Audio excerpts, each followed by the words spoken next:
नमस्कार दोस्तों, welcome to my channel RK mix entertainment. आज की मेरी कहानी मदद की एक अनोखी कहानी है।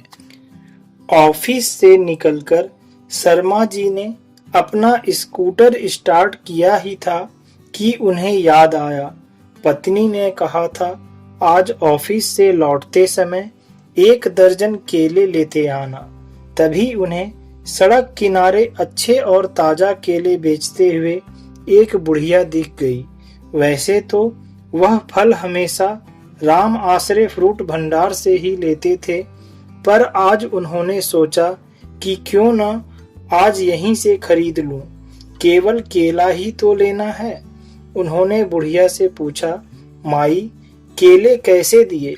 बुढ़िया बोली, बाबूजी 20 रुपए दर्जन।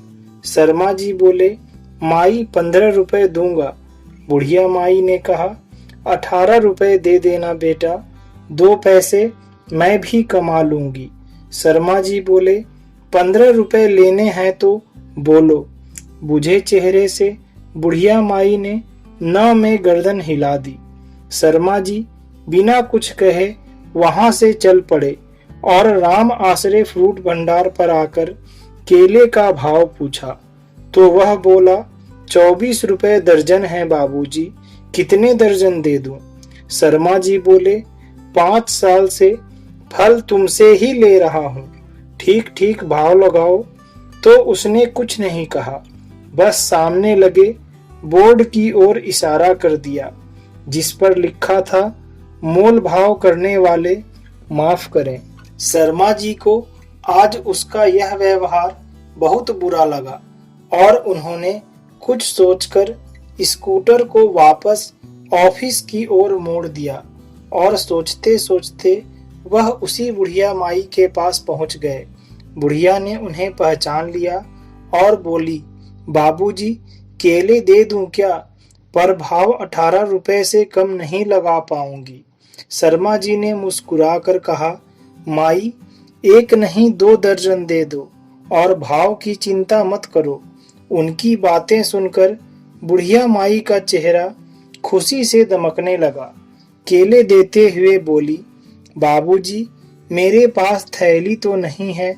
फिर बताने लगी, बाबूजी एक समय था जब मेरा पति जिंदा था और मेरी भी एक छोटी सी दुकान थी, सब्जी फल सब बिकता था उस पर, लेकिन पति की बीमारी में दुकान चली गई और वह भी नहीं रहा और अब तो खाने के भी लाले पड़े हैं। किसी तरह पेट पाल रही हूँ, मेरी कोई औलाद भी नहीं है जिसकी ओर मदद के लिए देखूं। इतना कहते कहते वह थोड़ा रुआंसा हो गई और उसकी आंखों में आंसू आ गए।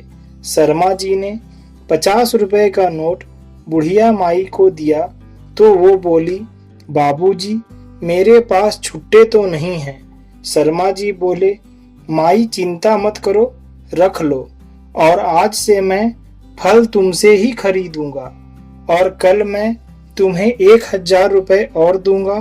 तुम धीरे धीरे चुका देना और परसों से बेचने के लिए मंडी से दूसरे फल भी ले आना। बुढ़िया कुछ कह पाती उसके पहले ही शर्मा जी घर की ओर रवाना हो गए।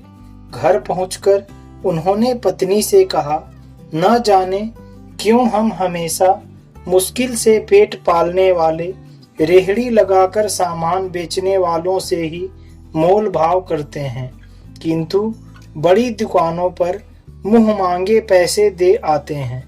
शायद हम लोगों की मानसिकता ही बिगड़ गई है। गुणवत्ता के स्थान पर हम चकाचौंध पर अधिक ध्यान देने लगे हैं। अगले दिन शर्मा जी ने बुढ़िया माई को 1000 रुपए देते हुए कहा, माई तुम लौटाने की चिंता मत करना, मैं जो फल खरीदूंगा उनकी कीमत से ही धीरे धीरे चुक जाएंगे। शर्मा जी ने ऑफिस में जब ये किस्सा बताया तो सबने बुढ़िया माई से ही फल खरीदना प्रारंभ कर दिया और 3 महीने के बाद ऑफिस के लोगों ने स्टाफ क्लब की ओर से बुढ़िया माई को एक छोटी सी दुकान खोलकर उन्हें भेंट कर दी। बुढ़िया माई के चेहरे की खुशी आज देखने लायक थी। कुछ ही दिनों में उचित खान पान के कारण उनका स्वास्थ्य भी पहले से बहुत अच्छा हो गया। बुढ़िया माई प्रतिदिन शर्मा जी और ऑफिस के दूसरे लोगों को दुआ देती नहीं थकती थी और शर्मा जी के मन में भी अपनी बदली सोच और एक असहाय निर्बल महिला की सहायता करने पर एक आत्मसंतुष्टि का भाव था। दोस्तों, आप जीवन में किसी भी बेसहारा की मदद करके देखो, अपनी पूरी जिंदगी में किए गए सभी कार्यों से ज्यादा संतोष मिलेगा। जय श्री कृष्ण। दोस्तों, कहानी अच्छी लगे तो हमारे वीडियो को लाइक और हमारे चैनल को सब्सक्राइब जरूर करें।